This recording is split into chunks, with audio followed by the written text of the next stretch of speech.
A man. He was standing completely still. He was wearing a dark jacket and his face was partially hidden by the darkness. Amara's heart started beating faster. She stepped away from the door. The man didn't knock again. He just stood there. Then he turned around and walked away.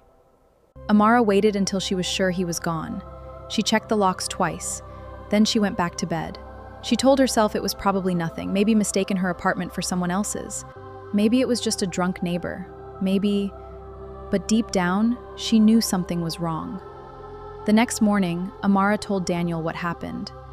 Daniel laughed. He told her not to worry. Maybe the guy had the wrong apartment.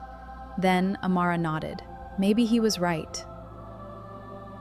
Amara tried to forget about it. But the following night, at exactly 2 a.m., she heard the knock again. He knocked 3 times repeatedly, and Amara froze immediately. She slowly got out of bed, she walked toward the door, and once again was standing outside. But this time, he wasn't looking at the door. He was looking directly at her window, as if he knew she was watching him. Amara immediately stepped away from the window. She grabbed her phone and called Daniel. She said, "Someone is outside again." Daniel told her to call the police. But before she could, the man walked away. Amara stayed awake until morning.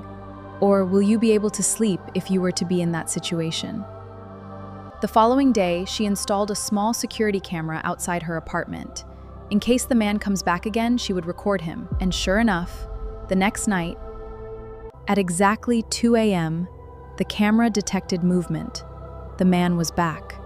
But this time, he didn't knock. He simply stood outside her door. Then he reached into his pocket. He placed something on the floor and walked away. Amara waited several minutes before opening the door. When she finally did, she looked down. There was a photograph, an old photograph. She picked it up, and the moment she saw it, her entire body went cold because the little girl in the photograph was her. Then Amara stared at the picture. She was probably 6 or 7 years old in that old photograph, but there was something strange. She didn't remember the photograph, and she didn't recognize the woman standing beside her. Who was this woman? She asked herself, and why had this stranger brought the photograph to her? Amara turned the photograph over. There was a written word at the back of the photograph. It was 5 words. 5 words that would change her life forever. And the word written there is, "You don't remember me, Amara." Guys, imagine finding a picture of yourself as a child with a stranger and then discovering that the stranger knows your name. Would you be scared? Because Amara was terrified. She immediately called her mother. "Hello, Mom. I need to ask you something." Her mother sounded sleepy. She asked her that, "What is it?" Amara